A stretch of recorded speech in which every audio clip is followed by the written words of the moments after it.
Welcome to True Crime Deep Dive. I am your host, Sherry. I'm your host, Mark. Let's dive into it. Okay, let's unpack this. We're diving into some really difficult material you shared with us about a truly significant event, the mass shooting in Las Vegas back on October 1st, 2017. Yeah, it's heavy stuff. The information comes from, various accounts looking at the incident itself. Yeah. The person who did it, the response, what happened after, and all the legal and political talk that followed. Absolutely.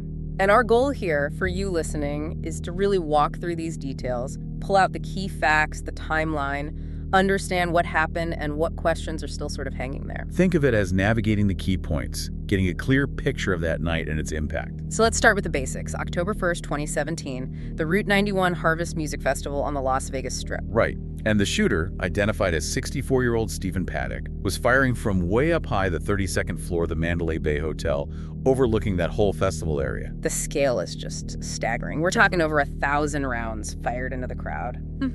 And the immediate result was devastating. 60 people killed by the gunfire, over 400 wounded directly by bullets or shrapnel. And if you count injuries from the panic, the total number hurt was, around 867? That's the figure, yeah. Just immense chaos. And Paddock himself. Found dead about an hour later, self-inflicted gunshot wound right there in the suite. It's described as the deadliest mass shooting by one person in American history. So who's this guy, Stephen Paddock? What does the information tell us? Well, he was 64, a former auditor, involved in real estate, lived in a retirement community, actually, about 80 miles out from Vegas. Twice divorced, had a long-term girlfriend. No known kids. Right. And there's this detail about his father, a bank robber, on the FBI's most wanted list years and years ago. But Paddock himself, his only record was traffic tickets. Pretty much. Very little interaction with law enforcement. He was known, though, as a pretty serious high-stakes gambler. Video poker, right. Yeah. Got comps from the casinos. Yeah, but apparently kept to himself mostly. Not really well known among other high rollers. Described as a heavy drinker, too. And financially, there was something about losses. It seems he lost a fair bit of his wealth in the couple of years before the shooting. But interestingly, he apparently paid off his gambling debts right before the attack happened. And his girlfriend noticed changes. She did.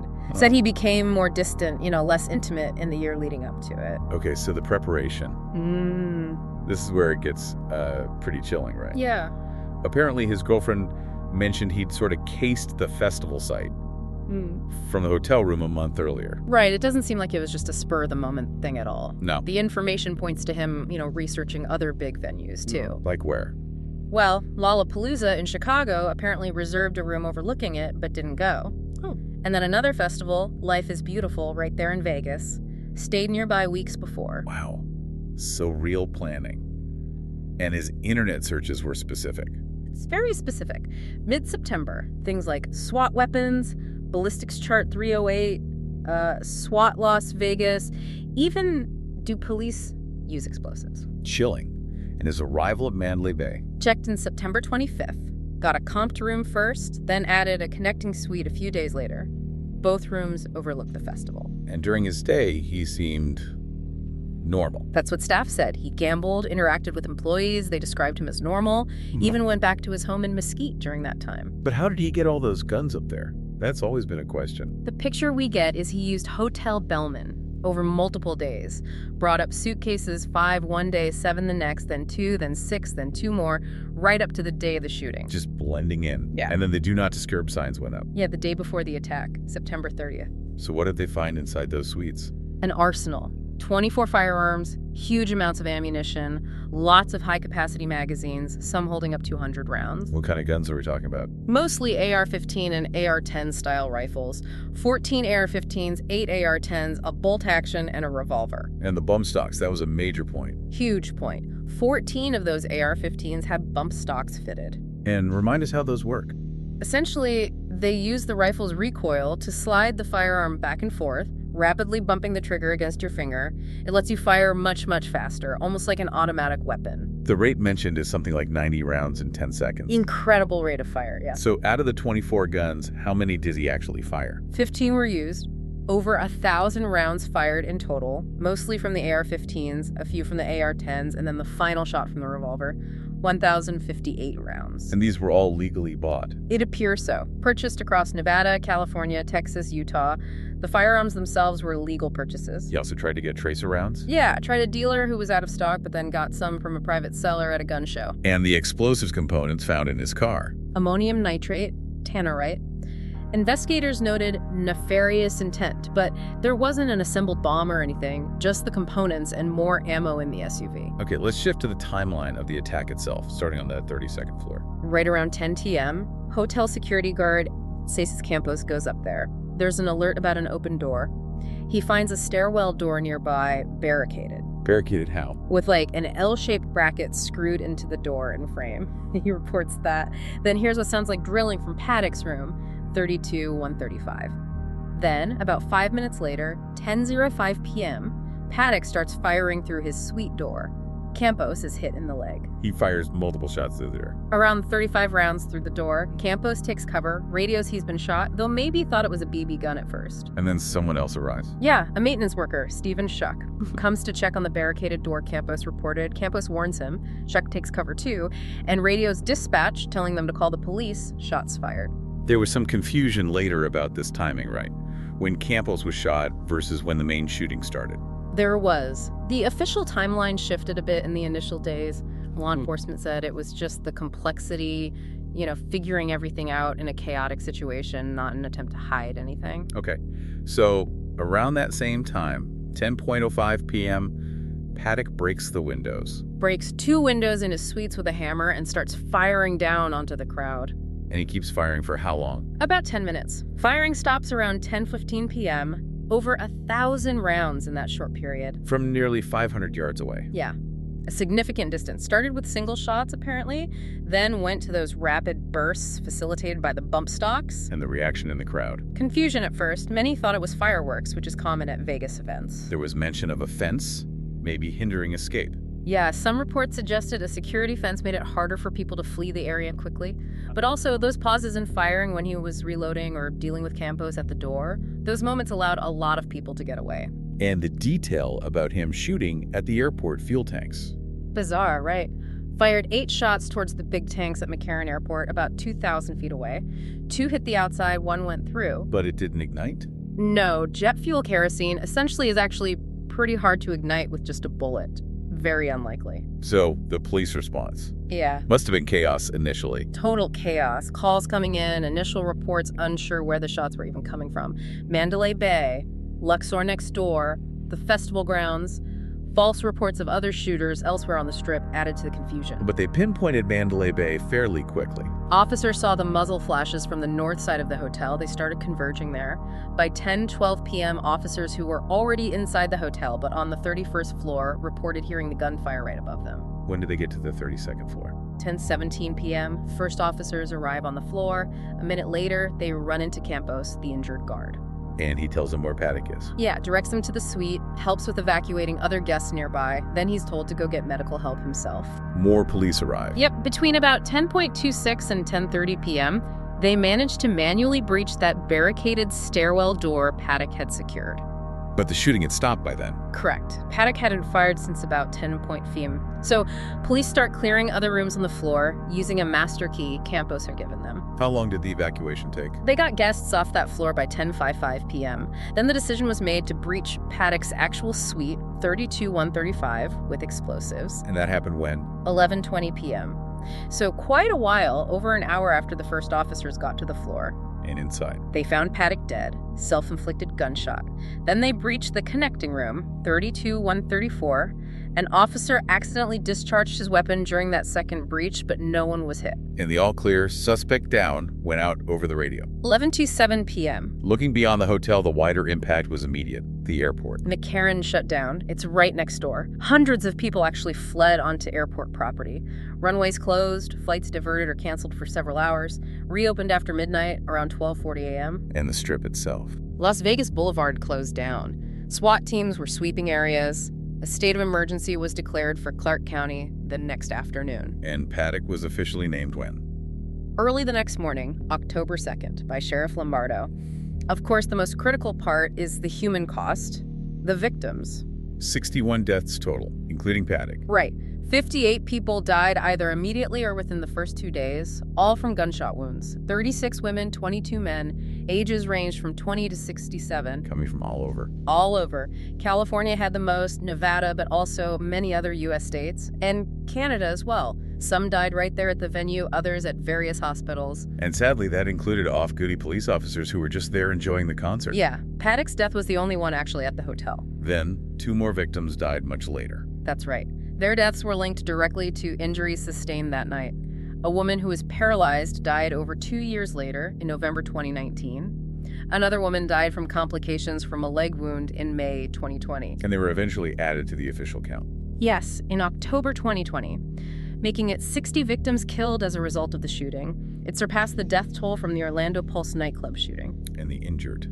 The numbers are just staggering. Around 867 total injured, at least 413 of those with gunshot or shrapnel wounds specifically. Hospitals were completely slammed. Absolutely. Multiple hospitals took patients. Sunrise Hospital treated the most, nearly 200 people, 150 of them arriving in just 40 minutes.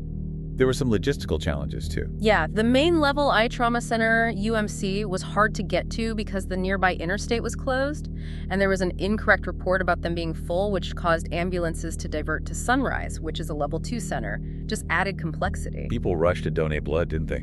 Massive response. Huge lines, long waits, hundreds of units donated locally. National donations saw a big jump, too. But there was a note about some blood going unused. Yeah, an interesting point raised later was that something like 15% of the blood donated locally wasn't ultimately needed, prompting discussion about how best to manage blood drives after mass casualty events. Of course, millions were also raised for victim support funds, but amidst all that horror, you also had these incredible stories of bravery coming out. Absolutely. Civilians stepping up. Yeah, people like an assistant scoutmaster honored for heroism, an off-duty EMT from UCLA setting up triage while the shooting was still happening. Just amazing courage. And military members, too, who happened to be there? So many. British soldiers, U.S. Army, Marines, Navy, Coast Guard.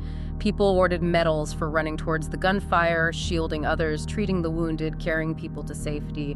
Just incredible selflessness. That image of the Army soldier shielding someone on the ground went viral. Yeah, Matthew Kobos. Really powerful story. And off-duty police officers as well. Right.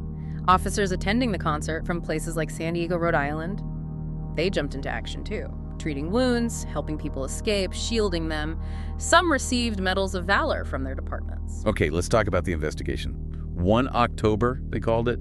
FBI, ATF involved. Big investigation. Inside the suite, they found those surveillance cameras Paddock had set up looking inside the room and out the peephole, but they weren't recording, apparently. And a handwritten note. Yeah, with calculations, distance, wind, bullet trajectory down to the concert area. There was some early talk from the sheriff about Paddock maybe planning to escape. Or having help. There was initial speculation, yeah. They found things like an unused bulletproof vest, breathing apparatus. But that idea of an accomplice or escape plan was later walked back. Lombardo was pretty clear later, addressing conspiracy theories, saying the initial shifts were due to the complexity, not a cover-up. So the official finding was he acted alone. That was the conclusion of the preliminary report in early 2018, and the final report in August 2018, after 10 months. No evidence of a conspiracy, no second gunman. But the motive? Still undetermined. That was the big, frustrating takeaway from the official reports.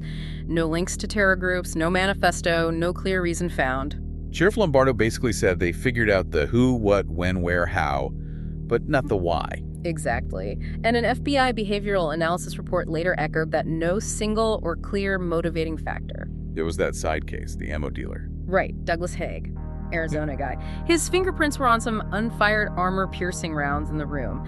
He ended up getting 13 months on a conspiracy charge related to manufacturing ammo without a license. This event also really highlighted the issue of misinformation, didn't it? Oh, hugely. Almost instantly, false information spread like wildfire online. Wrong people identified as the shooter on places like 4chan, briefly even hitting Google News. Fake news sites pushing stories about multiple gunmen. Yeah, and even foreign state media like Russia's Sputnik ran stories linking Paddock to ISIS, which briefly trended on Facebook before being pulled. ISIS did claim responsibility, right? But that was dismissed. They did claim him as a soldier, gave him an Arabic name, but they provided zero evidence. They have a history of false claims, and the FBI found absolutely no link. Tech companies got a lot of flack for They that. did. Google, Facebook acknowledged their algorithms failed to stop the spread of false stories in the immediate aftermath. And horrifically, survivors themselves were targeted. Yeah, accused online of being crisis actors, getting death threats, just awful. Conspiracy theories about government cover-ups to push gun control also ran rampant. YouTube had to adjust its algorithms because searches were pulling up so many conspiracy videos. It's a real challenge how information spreads after these things. Definitely. And some analysts pointed out that just removing conspiracy content can sometimes backfire, fueling the cover-up narrative for those who want to believe it. What about the official responses, community reactions? Nevada's governor called it tragic and heinous. Jason Aldean, who was performing when it started, posted condolences. President Trump called Paddock sick, demented, the event pure evil. He visited Vegas, met victims and responders. But the White House stance on gun laws at the time. Talking points came out pretty quickly opposing new laws, arguing they wouldn't stop a madman and would just curtail freedoms. Community events happened. Yeah, things like unity prayer walks, commemorative walks, security for big events in Vegas like the Rock and Roll Marathon ramped up massively afterwards. Counter snipers, vehicle barriers, huge police presence. And the Golden Knights, the hockey team. They had just started their first season, held a really moving tribute before their first home game, honored first responders. They retired jersey number 58 for the victims killed immediately or shortly after. What happened at the Mandalay Bay itself? The rooms? The floor? They renumbered the floors, skipping 32 entirely. The actual suites, 32-135 and 32-134, were sealed off permanently. And the land where the festival happened, Las Vegas Village. Its future was uncertain for a while. There was talk of a community center. Then in 2021, MGM donated 2 acres of it specifically for a permanent memorial. They sold the remaining 13 acres in 2022. Was there any internal police action? One officer, who apparently remained on the floor below during the shooting, was fired for inaction but then reinstated about a year later through arbitration. Unsurprisingly, this ignited the gun control debate again, especially around bump stocks. Absolutely. Huge focus on bump stocks. You had Democrats and even some Republicans in Congress supporting a ban. House leaders leaned towards letting the ATF handle it through regulation. The NRA also favored administrative regulation over legislation at that point. Did people try to buy them after the shooting? Yeah, retailers reported a spike in interest right afterwards. Some states, like Massachusetts, moved fast to ban them locally. And federally? The Justice Department, under the acting AG at the time, issued a regulation in December 2018 banning bump stocks, classifying them as machine guns under existing federal law. That took effect in March 2019, requiring owners to surrender or destroy them. But that ban was overturned recently. Big news in 2024, yeah. The Supreme Court struck down the ATF regulation. The majority opinion said bump stocks don't technically make a rifle fire more than one shot by a single function of the trigger as defined in the law for machine guns. So they're legal again federally? Federally, yes, unless Congress changes the law itself. Justice Alito noted that Congress could act. The dissenting justices strongly disagreed, arguing the devices do allow multiple shots with a single continuous pull of the trigger, enabled by the recoil action. Were other gun laws proposed? Democrats introduced bills like the Keep Americans Safe Act, aiming to ban magazines holding more than 10 rounds. And the stock market reaction for gun companies. Stocks went up initially, often happens after shootings due to speculation about bans driving sales or people wanting guns for self-defense. But interestingly, the information suggests actual gun sales didn't really surge after this particular shooting. What about lawsuits? Victims filed a major lawsuit against Mandalay Bay's parent company, MGM Resorts, alleging negligence for letting Paddock bring in the arsenal. And MGM's response? They actually countersued the victims initially, not for money, but seeking a ruling they had no liability under a federal law passed after 9/11 that offers protection from liability for acts of terrorism if certain security measures certified by Homeland Security are in place. How did that resolve? MGM eventually reached a settlement with the victims in October 2019 for up to $800 million. That settlement was finalized and approved in September 2020.